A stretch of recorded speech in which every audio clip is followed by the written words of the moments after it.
बस्नु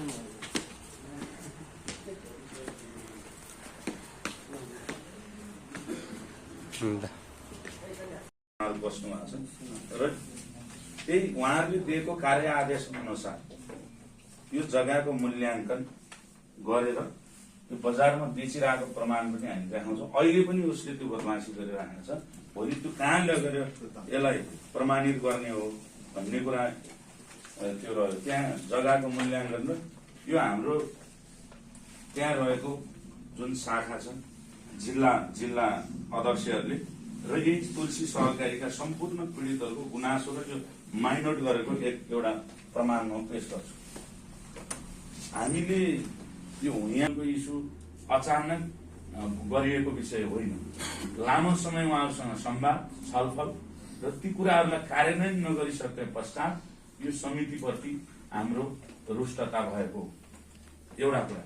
र अहिले म माननीय मन्त्रीज्यूलाई मैले भने अहिले हामीले विषयगत कुरामा जाँदै गर्दाखेरि टु बी पोइन्ट कुरा गर्नुपर्छ। हामीले छातीमा हात राखेर भनेको यो समितिले भनिदियोस् आजसम्म मैले कुनै पनि बचतकर्तालाई यसको 1 रुपियाँ पनि ल गरिदिनुहोस् त भनेर कुनै सिफारिस गरेको छैन। 41 महिनाको आन्दोलनको अन्तरालमा न त मन्त्रालयको कुनै चाहिँ पदाधिकारीज्यूहरू मेरो डाइरेक्ट एक्सेस छ अगाडिबाट 16वटा त्यो समस्याग्रस्त गराउनु अनि त्यो सबै त्यो मोडालिटिजहरू हो। भोलि बिदा भयो होइन, सोमबार पछि बिहान आएर बनाऊ हो, उहाँको नाम जान्छ र सोमबारदेखि नै उहाँहरू अफिसमा जानुहुन्छ होइन। त्यो नाम मङ्गलबार आइ नै हाल्छ, आउँछ होइन। मैले मङ्गलबारदेखि काम सुरु गर्नुहुन्छ र तपाईँ सबै मोडालिटिज तपाईँहरू बसेर गर्नु म पनि हेर्छु हुन्छ है। हामी पनि उहाँहरूलाई सहयोग गर्छौँ। अगाडि पनि भने हो यो समितिलाई हामीले हजुरहरूलाई भने होइन, हामीले के भन्ने हो हामी हजुरहरूलाई सहयोग गर्छौँ काम गर्ने कुरामा। अब 15 दिनमा गर्ने हिसाबले जाउँ। पहिलो सम्पत्ति जफत गर्ने सबै हामी त्यो दिन बनाउनु पुरानो परिचालन गर्ने कोही फेरि 1000 वर्ष जान्छ। अर्को चाहिँ पाइप गर्नलाई चाहिँ पञ्चीको कोअपरेटिभ स्क्याम यसलाई राज्यले हेर्ने तरिका मिलेको छैन। अस्ति मन्त्रीज्यूलाई आएर भेट्दाखेरि 364 वटा भन्थ्यौँ, आज 1 महिनापछि आउँदाखेरि 418 पुग्छ। हाम्रो काम के भयो? हामीले यसलाई आज राति अहिले सरले भन्नुभयो अल्पकालीन दीर्घकालीन म त तत्कालीन आज रातिदेखि गर्नुपर्ने चिजहरू यस्तो इम्पोर्टेन्ट चिजहरू छ नि यसको सुझाव एउटा सहकारी समस्या समाधान व्यवस्थापन समिति जस्तो अहिले हाम्रो 800 मोटरसाइकल अहिले माइती घरमा छ।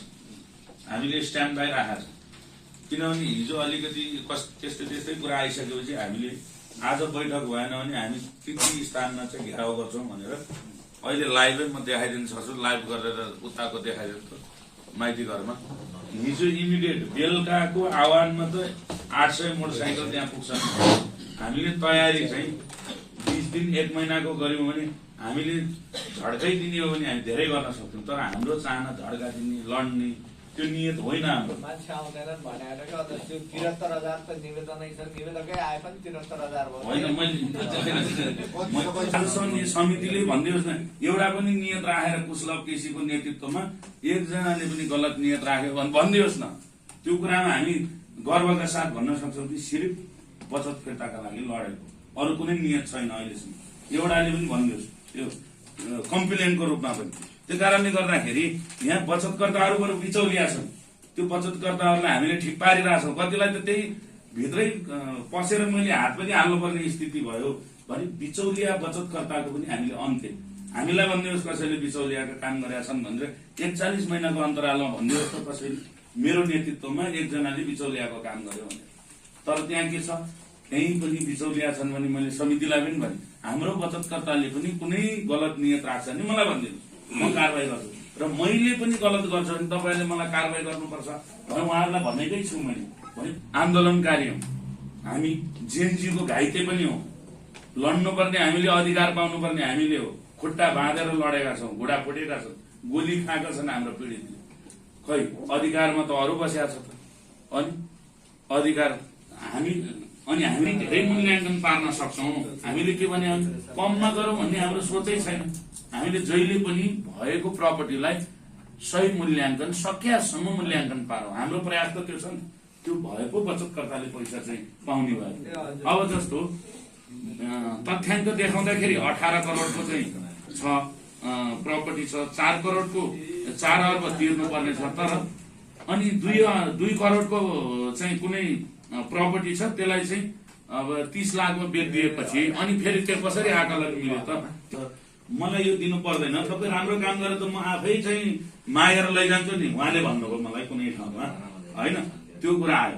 अब म त फेरि प्रश्न बोल्ने, हेर्नुहोस्, सञ्चालकले मलाई कसले कति पैसा बोकेर आयो मैले उहाँहरूलाई नै भनेको छु, कतिपल्ट हरेक ठाउँमा गएर बोलेको, म त्यो लिने व्यक्ति होइन भनेर त्यो सबै गरेर रेकर्ड गरेर अनि उहाँलाई रेकर्ड पनि गरेको छु। तर त्यस्ता भन्ने पनि आएपछि मलाई नियुक्ति गराइदिनु, यसो लिनुहोस् पनि भने।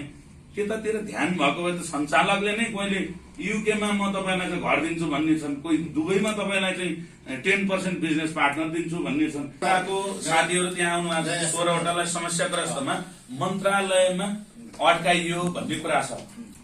जस्तो यो मैले फेरि सञ्चालक हुनुहुन्छ होइन, उहाँ समस्याग्रस्त नै हुनुहुन्छ।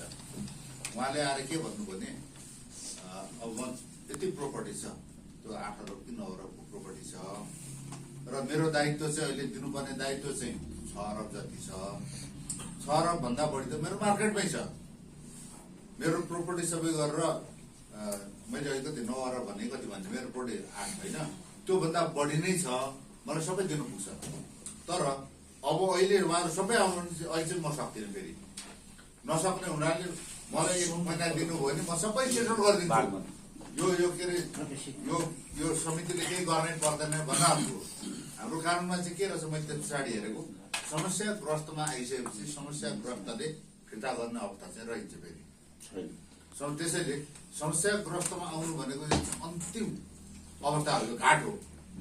त्यसैले समस्याग्रस्तमा आउनको लागि प्रेरित गर्ने भन्दा यदि उहाँहरू त्यसरी क्रिएटिभ रूपमा सम्पत्ति देखाएर, मैले उहाँलाई के भन्ने भने भन्नु चाहिँ भने त्यस पछाडि मैले होइन अरे भन्न चाहिँ के भन्ने भने ल तपाईँहरू त्यस्तो हो भने त्यस्तो 1 वर्षको कुरा हुँदैन, 5-6 महिनामा सबै क्लियर गर्ने तपाईँ कमिटमेन्ट गरेर आउनुहोस्, प्रोपर्टी देखाउनुहोस्, यसरी दिन्छ भन्नुहोस्, म कुरा गर्छु, समितिमा भन्छ भने भएर हेरेको समितिबाट फिर्ता गर्ने व्यवस्थै रहन्छ, उता ब्याक गर्ने।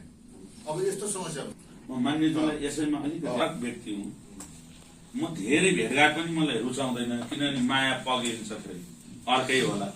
त्योभन्दा बरु नजाने गाउँको बाटो जति छ त्यो चाहिँ अलि टाढा राख्यो भने त्यो के हुन्छ भन्दाखेरि भोलि आफूलाई पनि सजिलो हुन्छ भन्ने मैले अलिकति त्यो ज्ञाप राखेर उहाँलाई भने। समस्या समाधान गर्नका लागि तपाईँसँग बचतकर्ताहरूलाई दिने प्रपर्टी मलाई मात्र देखाइदिनुहोस्, त्यो जिम्मा म लिन्छु मैले भने। किनभने बचतकर्तालाई अघि हाम्रो ग्रस्तमा ल्याउने होइन। अब यो समस्यामा पार्ने सञ्चालकलाई दोषै दिने भन्ने हाम्रो त्यो नियत पनि होइन। पहिला सञ्चालकहरूसँग पटक पटक बैठक, उनीहरूले ल्याएको कार्ययोजना गर्नु भएन। के हो भन्दाखेरि सही त गरियो, तर त्यसमा चाहिँ श्रीमान श्रीमती भान्जा भान्जी दाजु काका यस्तो भए चाहिँ सबै उनीहरू नै बसेका छन् र उनीहरू पैसा लिँदो रहेछन्। अब त्यो पहिला भनेर एकदम राम्रो चलेको, ल तपाईँ पनि आउनुहोस्, अलिकति पैसा हाल्नुहोस् भनेर विचार लाउनु पनि लागेको छ, अनि सञ्चालक बनाइदियो। र निर्णयमा चाहिँ के तपाईँ कहिले पढ्नुहुन्न थियो होइन, पछि अलिकति भइसकेपछि मलाई अलि हतार पनि भयो म अमेरिका जानको लागि। र त्यहाँ चाहिँ प्रत्येक उसमा चाहिँ मेन रूपमा चाहिँ योभन्दा अगाडि लिएको ऋणहरू चाहिँ के अरे ऋण लिएको उसलाई चाहिँ अनुमति दिइन्छ भन्दै यस्तै यस्तै गर्दै त्यो सबै सहमति दिँदै गर्दै फर्साउँदै लाँदो रहेछ। अब यो त म त डुबिसकेँ। अब यो मान्छेले थुन्दाखेरि मलाई पनि स्वाद छ, म पनि थुन्न चाहिँ तयार छु, तर म निस्किन्छु होला उनको भनाइ। अब यसरी एकदम बेकसुर सञ्चालकहरू पनि फँसेका छन्, ऋणीहरू जसले ऋण लिएको छ उनीहरू पनि पीडित छन्, र जो बचतकर्ता उनीहरू त झन् पीडितै छन्। र यसैले अब यसको समाधान गर्नको लागि मैले चाहिँ यहाँ कुशलभजीहरू हुनुहुन्छ, उहाँहरूको टोली छ। म आइकिन पनि 3 पटक उहाँहरूसँग 2 पटक र 1 पटक उहाँहरूसँग राखेर मैले कुरा गरेको थिएँ। र मैले भनेको चाहिँ ठिक छ, तपाईँहरूको कुरा धेरै दिनुहुन्छ, तपाईँले नभने पनि यो कुरा म आफै भन्दै हिँड्ने मान्छे हो। तपाईँले यति भन्नै पर्दैन। सरकार काम के? पीडितको जिम्मा लिने होइन, जसले अन्याय पाउँछ उसको रक्षा गर्ने होइन। जो पीडक छ उसलाई डन्डा लाउने काम त सरकारको त होइन त। भएदेखि तपाईँ त्यो नगर्नुहोस् न, काम गर्न दिनुहोस् उहाँहरूलाई, काम गर्न दिनुहोस्। उहाँहरूले काम गर्नुहुन्छ, त्यति बेला भएन भने के गर्नुपर्छ हामी गर्छौँ नि त। पीडा भएको स्थिति चाहिँ छ। अब यसमा हामीले केही पनि गऱ्यौँ, यहाँले पनि म आउनु भन्दा यहाँ जति तलब आउने त्योभन्दा धेरै पैसा पाइरहेको थियो त भन्दै म यहाँ के खानु बस्नु जस्तो लागिरहेको छ।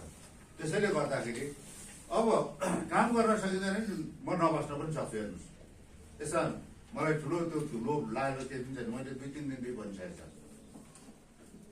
यदि काम गर्न सकिँदैन, अब मैले यदि मेरो नियत खराब छ, आम नागरिकहरूलाई पीडामाथि पीडा दिन्छु भन्ने आएर लागेको छ नि, त्यो पनि भन्नुहोस्।